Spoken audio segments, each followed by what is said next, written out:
Yo les bros, bienvenue sur Spatule Bro, je suis le chef et on se retrouve pour la petite review hebdomadaire de Hell's Paradise, épisode 6, sobrement intitulé Cœur et raison. Parce que, je sais pas, après c'est raccord avec ce qui se passe dans l'épisode, hein, un épisode fort sympathique, même si au début, encore une fois, il m'a semblé un petit peu chelou, un petit peu redondant, mais très vite, c'est parti dans des endroits un peu inattendus, un peu sympathiques, on va en parler, let's go, c'est parti.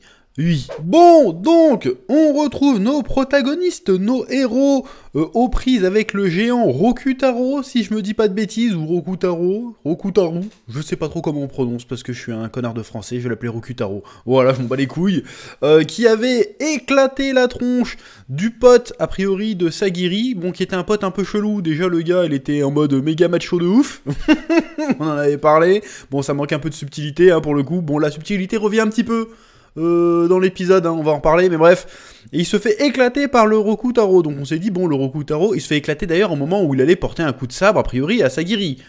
Donc a priori, le gars, c'était un méchant. C'était un con doublé d'un méchant. Donc on s'est dit, peut-être que le géant, peut-être qu'en fait, le géant, il est gentil. Mais en fait, non, le géant n'est pas gentil. Le géant venait aussi pour éclater la gonzesse. Comme ça, gratuit. Il les a vus, tiens, je vais les éclater. Bon, pourquoi pas. Et donc, grosse bagarre.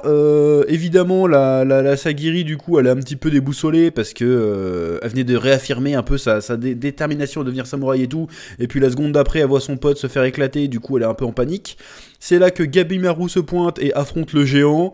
Et là, ce que j'ai beaucoup aimé, c'est qu'on voit le Gabimaru enfin en difficulté. Parce que depuis le début, le gars, t'as l'impression que c'est Chuck Norris. C'est l'ultime badass. C'est chaque fois que tu crois qu'il y a des badass, en fait, lui, il arrive, il les éclate d'un coup. Et du coup, bon, le personnage est certes très stylé et charismatique, tout ce que tu veux. Mais il y avait un côté, bon, le gars, il s'en sort un peu trop facilement tout le temps. Là, on l'a vu galérer, on l'a vu, bon, peut-être pas flipper, mais paniquer un petit peu. Genre, il utilise tout son panel de techniques, et il fait, putain, il y a rien qui marche, je suis dans la demeure. Donc, j'ai bien aimé le fait de le voir en difficulté, ça montre que, bon, il est battable, et qu'on peut lui, qu'on peut lui opposer du challenge. Donc ça c'est plutôt sympathique. L'autre truc que j'ai bien aimé évidemment c'est tout le développement du personnage de Sagiri. Bon au début c'était un petit peu relou parce que tu vois le mec à moitié éclaté qui est en train de lui dire oui mais il y a 2 minutes t'étais un samouraï et maintenant tu as l'air très féminine. Je fais vas-y change de disque bâtard t'es en train de crever. C'est bon. Il est temps de te déconstruire. Je rigole mais bon au moment je fais ah c'est bon il va pas rester là-dessus.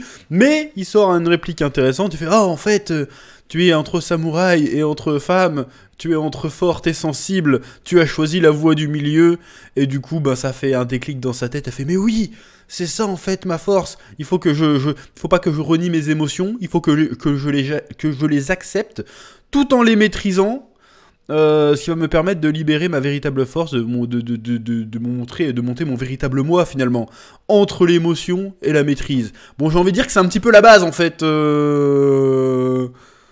on fait tout un développement qui est certes intéressant, mais bon, a priori, la meuf, c'est pas une gamine, toi. Tu fais ça sur une gamine ou un personnage, en général, on va dire, de 12-13 ans à la Naruto qui se cherche un petit peu et qui se rend compte que finalement, il faut que je sois dans le contrôle et la maîtrise pour réussir à me surpasser.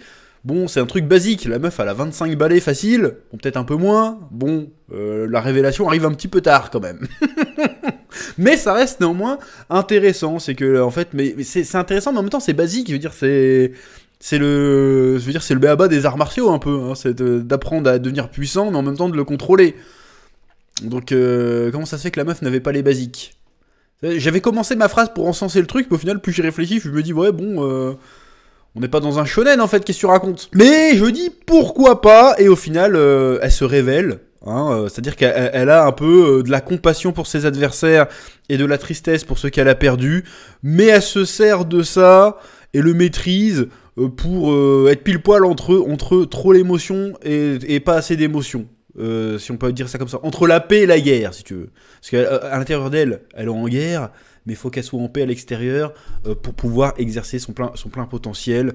Donc la dualité est intéressante, c'est plutôt dans le contexte dans lequel c'est abordé que je trouve ça un peu bizarre. Bon, après, c'est moi, je pinaille comme un connard, parce que je suis un connard, au fond.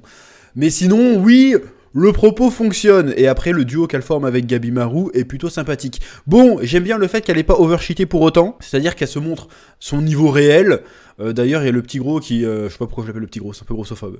Non, je déconne, s'en bat les couilles.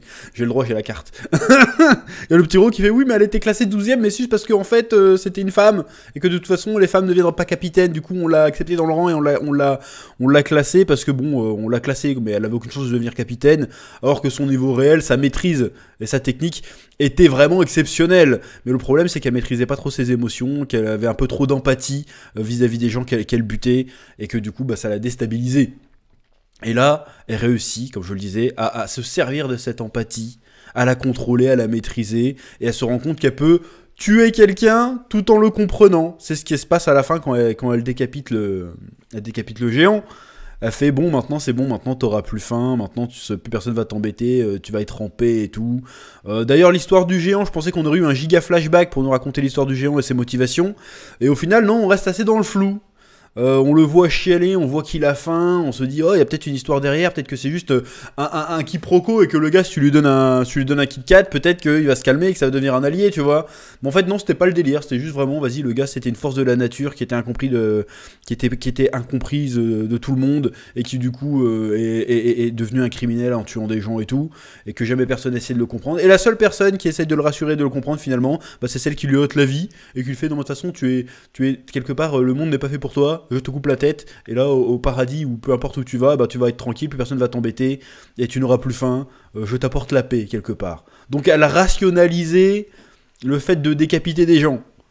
Et là ça me fait penser un peu à Demon Slayer, parce que Demon Slayer c'est un petit peu ça aussi. Alors attention, je dis pas que c'est pareil, mais dans l'idée c'est pareil, quand Tanjiro il fume un démon, à chaque fois il y a le côté empathique, genre je te tue, et ça me fait mal de te tuer, mais je dois te tuer. Et en te tuant, j'espère que quelque part, je t'absous un peu de tes péchés, de ta vie passée, et que tu partes en paix, en fait. Donc on est dans ce délire-là, j'aime bien, je trouve que le sujet est intéressant, encore une fois, c'est juste le contexte que je trouve un peu bizarre, mais à part ça, ça fonctionne bien, oui. Et puis surtout, les techniques de Gabimaru sont plutôt stylées aussi. Même si, bon, ça m'a fait plaisir de le voir se faire éclater un petit peu. Parce que si tu vois des héros qui traversent les ennemis sans se prendre des patates tout le temps, c'est un peu ennuyeux au bout d'un moment. Mais là, on voit qu'il est capable de se prendre des patates, qu'on peut le faire saigner. Ça le rend plus humain quelque part, donc ça, c'est bien aussi. Oui. Bon, ensuite, une fois qu'on a vu ça et qu'on a dit ça autour du personnage de Sagiri, j'ai envie de dire j'ai un peu l'impression qu'on a fait le tour, en fait. Parce que maintenant, qu'est-ce qu'il reste à creuser autour du personnage? Que maintenant, elle sait qu'elle doit accepter la voie du milieu. L'autre il sait qu'il doit pas céder totalement à ses pulsions meurtrières parce qu'il a changé, ce n'est plus vraiment un assassin au cœur froid. Gabimaru, surnommé le vide, il n'est plus aussi vide que ça, il commence peu à peu à se remplir et que ça le change, donc il va devoir trouver sa force non pas dans le vide mais dans le fait d'avoir des choses à protéger. Encore une fois, méga classique, mais ça peut être intéressant. Et nous avons la Sagiri qui poursuit la voie du milieu, on a compris. Bon, comment tu veux creuser plus les personnages que ça? Maintenant, ça va être de creuser un peu leur relation, finalement. Donc je suis très curieux de voir ce que ça peut donner à ce niveau-là. Pareil, on voit que ce ne sont pas les derniers survivants. Il y a toujours l'équipe avec le blond et la gonzesse, et l'espèce de samouraï avec le petit avec les deux sabres, et les deux frères qui se baladent sur l'île. On voit qu'à la fin, ils découvrent un village qui a l'air abandonné au milieu de l'île, donc là, le mystère s'épaissit. On a bien capté que les monstres qui sont sur l'île sont des êtres artificiels a priori, et on finit avec les deux frangins qui tombent sur une espèce de scène de cul bizarre avec deux gonzesses qui se bavent du liquide blanc dans la bouche. Tu te dis, qu'est-ce qui se passe? On change d'ambiance. On a un truc avec des ninjas contre des géants, et puis tout d'un coup, tu vois deux meufs en train de faire les ciseaux, tu te dis, qu'est-ce qui se passe? On est où? Bon... alors tout de suite, il y en a, ils vont tout de suite faire les petits branlotins, mais moi j'ai lu Berserk. Quand t'es dans un monde onirique cauchemardesque avec des créatures qui peuvent te bouffer de partout et que tu vois des gonzesses à poil au milieu de tout ça, tu t'approches pas, c'est la règle.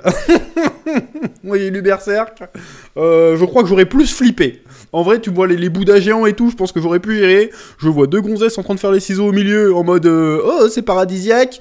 Je me casse en courant, il y a un truc qui va pas. Donc, qu'est-ce qui va se passer dans le prochain épisode?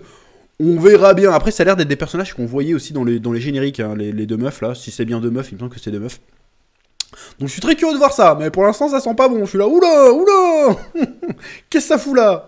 Ça doit être très très sale. Hein, c'est un peu comme... c'est comme dans Men in Black. T'as déjà vu Men in Black 1? T'as forcément vu Men in Black. Tu sais, quand ils sont dans l'entraînement, et il y a plein d'extraterrestres, et Will Smith fait non, je tire pas sur l'extraterrestre, je tire sur la petite fille au milieu, parce qu'elle a rien à foutre là. Elle fait qu'est-ce qu'elle fout là avec un livre beaucoup trop avancé pour elle? La petite Tiffany, elle est venue pour foutre la merde. Bah là, c'est pareil, mais 10 fois pire. Qu'est-ce qu'elle fout là, les pornostars, là? Qu'est-ce qu'elles foutent au milieu de l'île des démons, là? Elles ont rien à foutre là, elles. Donc, elles sont là pour foutre la merde. Donc, on verra bien. Ce que c'est, peut-être que c'est juste des habitants de l'île, on sait pas trop.